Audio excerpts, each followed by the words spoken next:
Hello, happy Tuesday. I think it's a Tuesday. Blessings. I wanted to talk about braids. I wanted to talk about braids today. I've always had a love for braids, and I often got made fun of by my friends, by my family. When you would go on vacation, and you go to an island and there was the braiding section where all the black women would say, get your hair braided, get your hair braided. And I was always pulled there.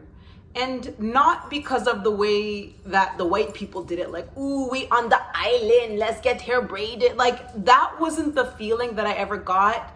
I was always intrigued by the way they could do the cane row. I was always intrigued by that groundingness feeling I got whenever I would get my hair braided from them. I always loved the look. I always loved the look.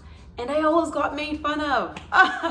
Brother and sisters like, you're such a tourist, you're such a tourist. But I always knew there was something deeper in there for me. Even my Jamaican friends, the high class Jamaican friends that were not into that culture side of understanding what the braiding meant.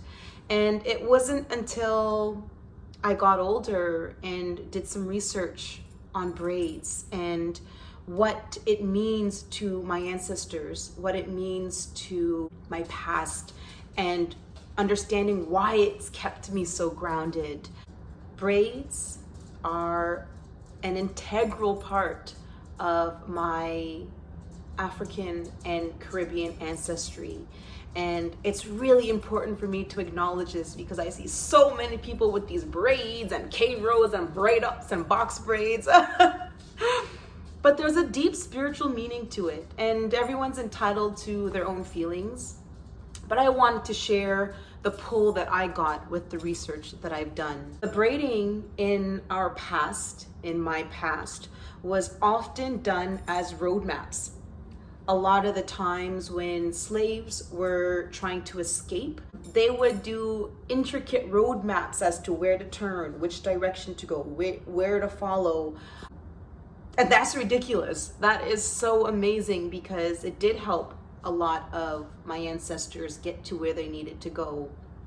Another thing that they did, because often they didn't know how long the journey was going to be to get from point A to point B to point C. And so what they would do is they would do some cane rowing and they would put pieces of rice inside the braid as they are cane rowing down the hair, so that on their journey, if they were to get hungry, they could take out their braids and cook some rice.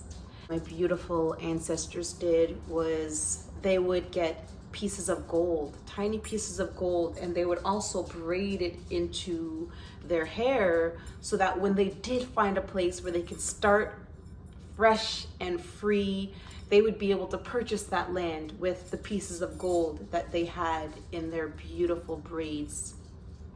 So for me, there was always this ridiculous grounding feeling that I got when I got my hair braided. And the first thing, no matter where I went, Jamaica, an island, Costa Rica, it was the first thing that I asked, I go get my hair braided. And they would say sometimes, because they do charge a lot of money, sometimes they'd be like, no, not this time, Brittany. Like they're costing, they charge too much. And I get it. But the groundingness, that spiritual elevation I get when I have my hair braided, the connection that I get when I get my hair braided, and the respect and honor that I have for my ancestors, my history. And it's so important to know our history. It's so important to embrace and love our history. Yes, so many people do it for fashion, and that's okay. But for me, it's sharing that information. It's sharing that education and where my heart sits with it. Now, one more point. Cane row, corn row. Cane row, corn row. Oh my goodness. I used to get so angry when people used to say, they're cornrows, they're cornrows. Normally, my American friends, they're cornrows. What are you talking about, Brittany? Those are cornrows. And I'd be like, the fuck? They're cane rows. And amongst a little bit more of my own research, I started to understand the difference. My Caribbean descent, cane rows, cane fields, sugar cane fields. So that's where that terminology comes from for us and what I was growing up on, cane rows. Now in the United States of America, when they would always play and say corn rows, cornfields, husking corn. And funny that I went to the University of Nebraska because I saw my fair share of cornfields, and they actually do kind of look exactly like this, cornfields. So corn rows, cornfields, cane rows, sugar cane. It's interesting. It's really interesting, and it's beautiful to be able to understand why I've been so connected to braids and why it makes me feel beautiful and sexy and powerful. There's history behind it. There's meaning behind it. And I wear my ancestors with pride. I wear my history with pride, and I acknowledge it. And I think that's really, really, really important for me.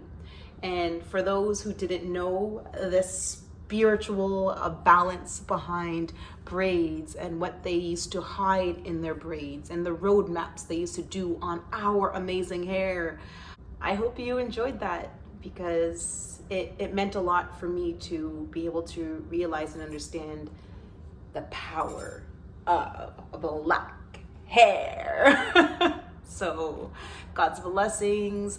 Thank you for listening, and talk soon.